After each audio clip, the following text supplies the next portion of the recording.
तो तरुण तेजपाल अपने ही एक स्कैंडल के तहलके में फंस गए हैं। जी हां, दिन की सबसे बड़ी खबर है और इसी पर हम अपनी नजर बनाए हुए हैं इस वक्त। और चलिए अपने दर्शकों को दिखाते हैं क्या है ये पूरा मामला और किस तरीके से आगे बढ़ रहा है।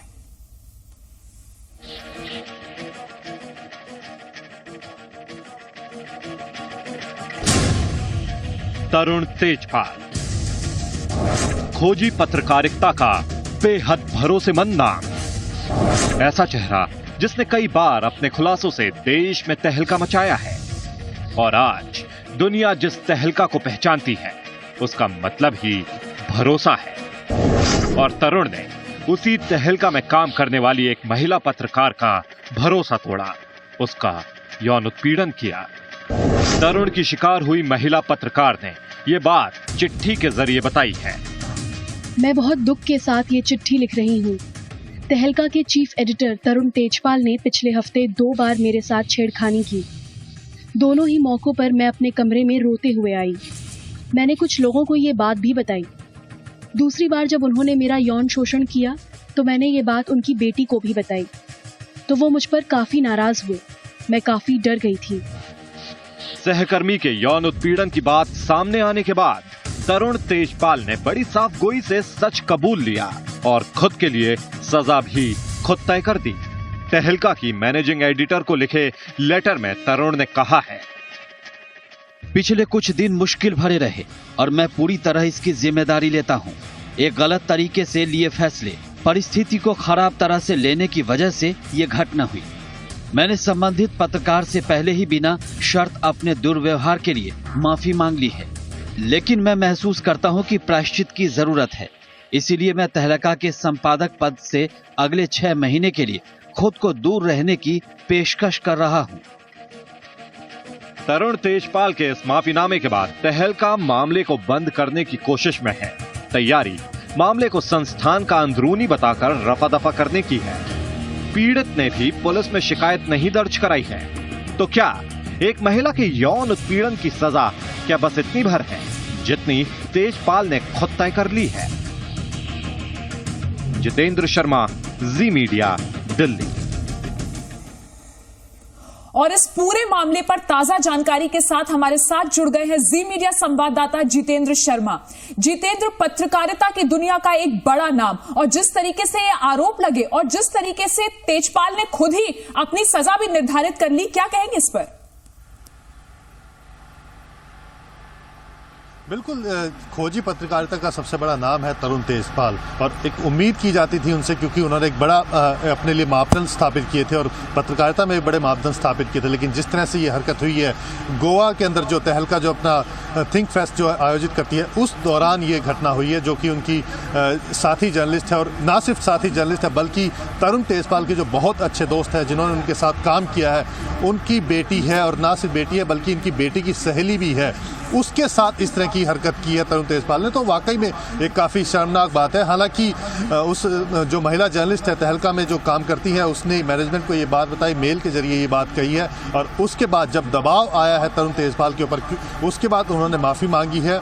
अनकंडीशनल माफ़ी मांगी गई है तरुण तेजपाल की तरफ से, मेल के जरिए माफ़ी मांगी गई है, और उसके बाद ये कहा गया है कि वो 6 महीने के लिए अपने आप को तहलका से अलग कर रहे हैं। लेकिन इतना सिर्फ काफ़ी नहीं है, क्योंकि जिस तरह से ये हरकत हुई है वाकई में काफी शर्मनाक है। अब देखना ये होगा कि आगे मैनेजमेंट किस तरह से रुख अख्तियार करता है तरुण तेजपाल के लिए। जी जितेंद्र, मेरा सवाल ये है कि क्या पुलिस में शिकायत दर्ज कराई जाएगी लड़की द्वारा? और दूसरा ये कि अक्सर जब इस तरीके के मामले किसी भी ऑर्गेनाइजेशन में आते हैं तो एक इंक्वायरी बैठाई जाती है। तरुण तेजपाल खुद ही फैसला ले लेते हैं कि वो 6 महीने के लिए इस पद से अलग हो जाएंगे, तो यानी 6 महीने बाद तो वो वापस आ जाएंगे। इस मामलों में ना तो इंक्वायरी हुई है, पुलिस कंप्लेन का क्या, इस पर कुछ बताइए। देखिए, अभी तक इस मामले में पुलिस को कोई कंप्लेंट नहीं दी गई है, ना ही लड़की की तरफ से दी गई है, ना ही मैनेजमेंट की तरफ से दी गई है। हालांकि पूरी कोशिश की जा रही है कि ये जो पूरा मामला है, इसको जो तहलका मैनेजमेंट है वो उसको अपनी मैगजीन के जो मैनेजमेंट है पूरा उसके जरिए ही इसको रिजॉल्व करने की कोशिश कर रहा है। और इसी का ये पहला प्रोसेस है जिसमें तरुण तेजपाल ने अपने आप को अलग कर लिया है इस तहलका मैगजीन से। 6 महीने के लिए उसने फिलहाल कहा है कि वो 6 महीने के लिए वो जा रहे हैं, प्रायश्चित के तौर पर वो जा रहे हैं। दोबारा लौटेंगे, आपसे तमाम और जानकारी लेंगे। वैसे तरुण तेजपाल और उनकी तहलका टीम 10 साल से दम भरती रही है कि पत्रकारिता का काम सच के साथ और इंसाफ के साथ खड़े होने का है, लेकिन जैसे ही खुद तेजपाल पर आरोप लगा, तहलका पीड़ित के साथ खड़ा होने की बजाय तरुण तेजपाल के साथ खड़ा नजर आ रहा है। यौन उत्पीड़न के आरोप में तरुण तेजपाल खुद अपने लिए सजा तय करके बच निकलने का जो रास्ता निकाला है, वो सबको ताज्जुब में डाल रहा है। महिला का यौन उत्पीड़न, सजा 6 महीने ऑफिस से छुट्टी। हैरान रह गए ना? तरुण तेजपाल पर आरोप अपने ही ऑफिस की महिला कर्मचारी के यौन उत्पीड़न का है, जिसकी सजा भी उन्होंने अपने हिसाब और अपनी सुविधा से तय कर ली। तहलका मैनेजमेंट भी फैसले पर कोई सवाल उठाने की बजाय अपने एडिटर इन चीफ के साथ है। 6 महीने के इस्तीफे का क्या मतलब? ये कार्रवाई है या दिखावा? ये मामला जितना हैरान कर देने वाला है, उतना ही चौंकाता है तहलका प्रबंधन का रवैया, जो इस केस को रफा दफा करने की पुरजोर कोशिश में जुटा है। पीड़ित महिला ने साफ तौर पर अपने ईमेल में कहा है कि तरुण की हकीकत से मैं बुरी तरह डर गई थी और गुजारिश करती हूं कि तहलका एंटी सेक्सुअल हैरेसमेंट सेल बनाकर इस मामले की जांच करे। बावजूद इसके तहलका की तरफ से कोई कार्रवाई नहीं हुई। पुलिस रिपोर्ट तो दूर, कोई जांच तक नहीं बैठाई गई। सवाल अब पुलिस से है। तरुण तेजपाल खुद अपने ईमेल में महिला के यौन उत्पीड़न की बात कबूल चुके हैं। महिला का ईमेल भी सामने है, जिसमें उसने तरुण तेजपाल से डर और 2 बार हुए यौन शोषण की बात साफ साफ लिखी है।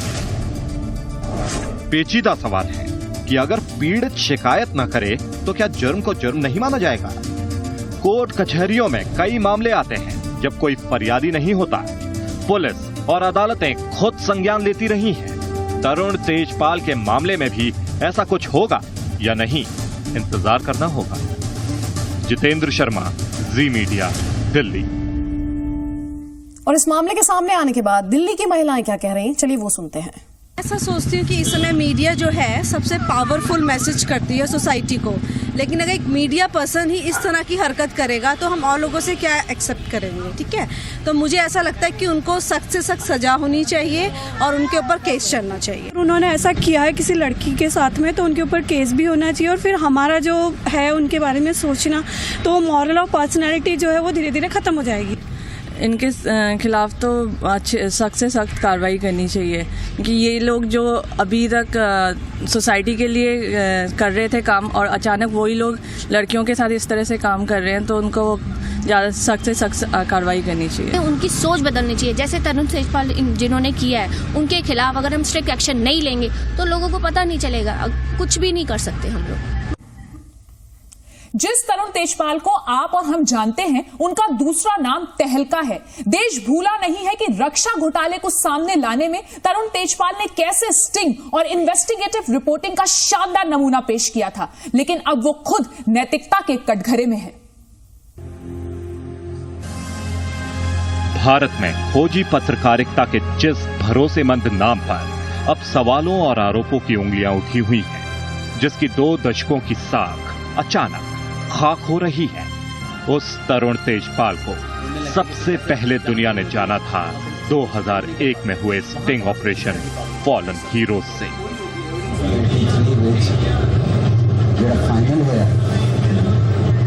ये तरुण तेजपाल का पहला तहलका था जब उन्होंने क्रिकेटर मनोज प्रभाकर का स्टिंग करते हुए भारतीय क्रिकेट टीम में मैच फिक्सिंग का खुलासा किया था।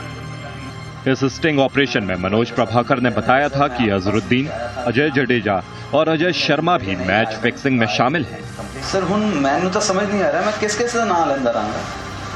नहीं जो है मैं I have named Sachin, I have named Azhar, I have named Ajay Jadeja in that New Zealand match.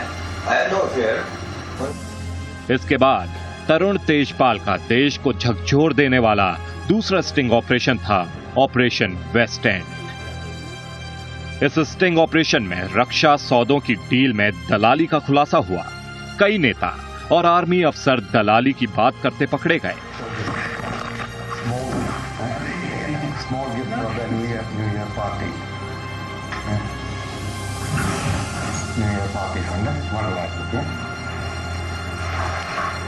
नोटों को टेबल के नीचे पहुंचाती इस तस्वीर ने ही तब के बीजेपी अध्यक्ष बंगारू लक्ष्मण को राजनीति में कहीं का न छोड़ा।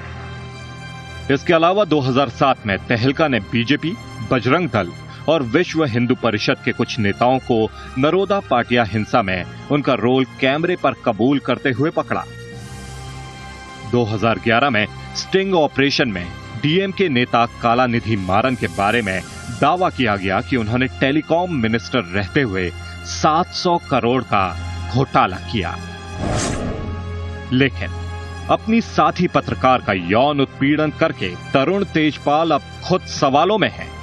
सवाल है कि क्या उनके पुराने काम या योगदान भी कह सकते हैं, उन्हें देखकर ये गलती दफन कर देने या भूल देने लायक है, या फिर कानून के तकाजे पर उन्हें भी तोला जाएगा। खुद गुनाह करके खुद ही सजा तय कर लेने का जो ट्रेंड उन्होंने सेट किया है, उससे कल को हर कोई भी यही नहीं करने लगेगा। ऐसे में कानून क्या करेगा, उसकी धाराएं किस मतलब की रह जाएंगी। जितेंद्र शर्मा, जी मीडिया, दिल्ली।